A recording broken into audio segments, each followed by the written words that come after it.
देवा, अरे हे काय करतोय? अरे जेवायला काय का बघत होतो, पण काही शिल्लक नाही आणि काही बनवायचं म्हणलं तर राशन पण नाही. ओंक्या, राशन भरावं लागणार मित्रा. भरू ना, त्यात काय एवढं? त्यात काही एवढं नाही. 2 दिवस माझा खर्च पण तुला सांभाळायचा आहे. माझा पगार व्हायला अजून 2 दिवस बाकी आहे. पटकन जाय, हातपाय धुवून ये. बाहेर जाऊन वडापाव बिडापाव खाऊन येऊ. देवा ऐक ना, आज पगार होणार होता रे, पण नाही झाला. लेट होणार रे म्हणते ते, आणि खिशात 1 रुपया पण नाही रे. अरे काय तोंड पाडतो, माझ्या अकाउंटला 50 रुपये. एक फोन करतो आणि मित्राकडून अजून 50 रुपयाचा जुगाड करतो. तोंड नको पाडू. थकला असशील, जाऊन हातपाय धुवून घे.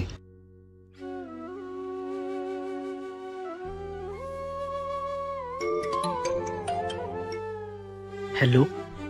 काय रे, काय झालं? काही नाही, बोल ना. नाटकं नको करू. तुझा आवाज ऐकून मी ओळखू शकतो तुझा मूड कसा आहे. सांग पटकन काय झालं.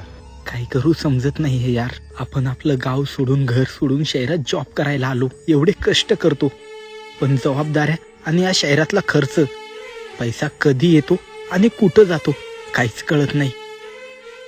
मित्रा, हार नाही मानायची रे. वाईट वेळ ना प्रत्येकाच्या आयुष्यात येते आणि ही वेळच शिकून जाते आयुष्य कसं जगायचं ते. टेन्शन नको घेऊ. मला सांग, काय खाल्लंस? भूक नाहीये. बरोबर ना. आता खिशात 1 रुपया नसेल, मग भूक कशी लागेल? माझ्याकडे काही पैसे टाकतो तुला. पटकन जायचं आणि काहीतरी खायचं. काय? आणि तुला पैसे? अरे पैसे का क्या आहे, हात का मेले. आणि तुला माहिती आहे तुझा भाऊ लय पैसे आले. चल पैसे टाकतो, फोन ठेव, पटकन जाण काहीतरी खा. मानलं बरं का बाबा तुला. स्वतः उपाशी राहून तू त्याला खायला पैसे पाठवले. मित्र आहे रे, लहानपणापासून सोबत राहिलो. आज जबाबदाऱ्यामुळे तो वेगळ्या शहरात आणि मी वेगळ्या शहरात कामाला आहे. एका ताटात जेवायचो आम्ही. अरे जेवणावरून आठवलं,